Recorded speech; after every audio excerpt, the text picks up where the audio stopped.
scared. I was thinking I won't be able to connect with anyone here. Whom should I take advice with? And all of these questions was coming to my mind. Keeping all of these questions in my mind, I happened to visit Mumbai Toastmaster Club the second day. After introduction, after the speech, as I was introducing to people out there, I shared a common interest with Harsh, and that is cycling. We also came up with a plan for the cycling. In those 5 minutes of conversation, my fear calmed down a bit. I started to feel a bit more energetic, and the questions in my mind started to get answers.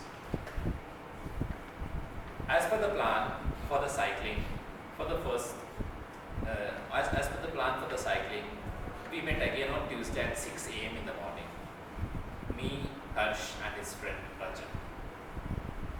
We walked to the nearest metro station, took 3 cycles, cycled to the nearest shore, board ferry, and visited the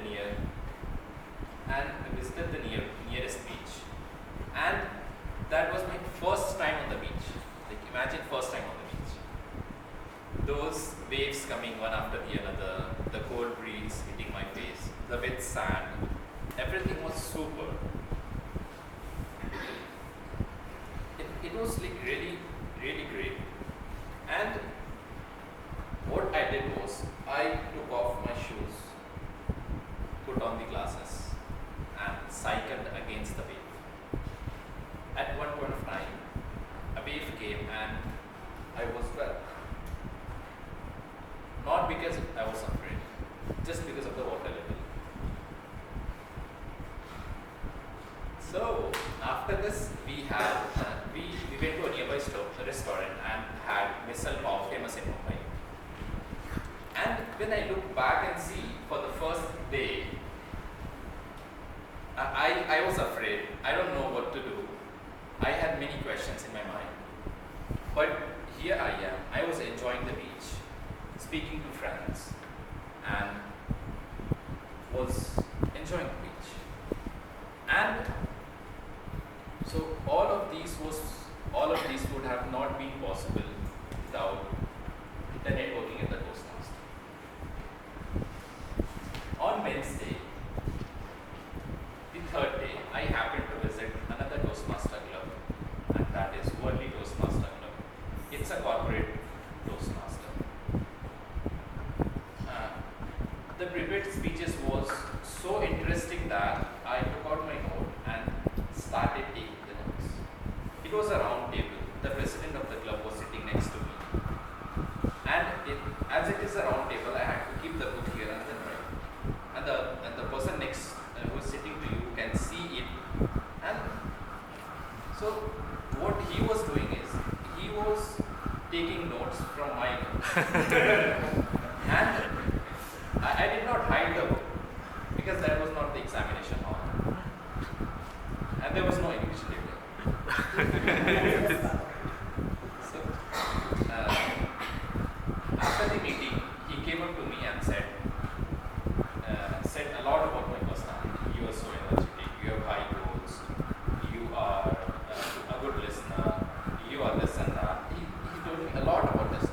And to be honest, like, I was really shocked. Like, how can a person I met an hour ago knows a lot about me? For the moment, I thought he might be the Indian version of Sherlock Holmes. And after the meeting, he came up to me and he said he is a graphologist. A graphologist can tell your personality, like 98% of your personality, by just looking at your handwriting.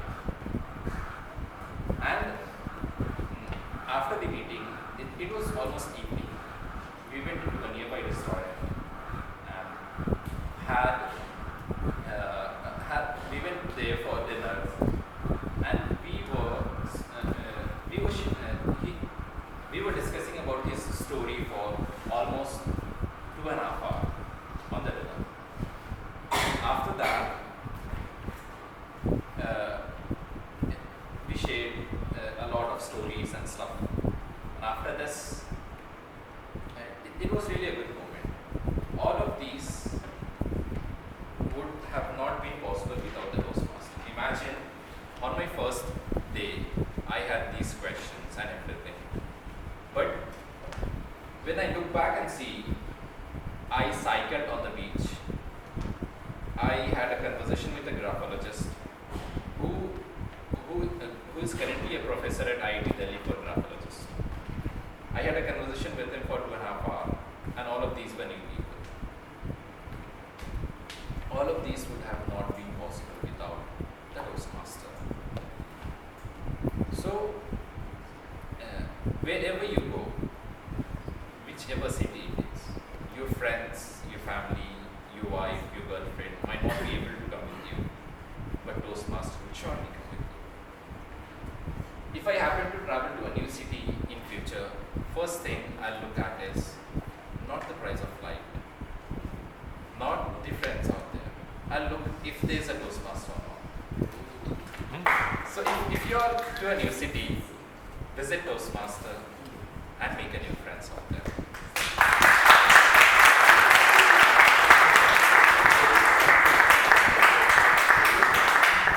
Thank you, Toastmaster Shahid, for that wonderful speech. Please give feedback first, Toastmaster Shahid. Yeah, please use this link and give feedback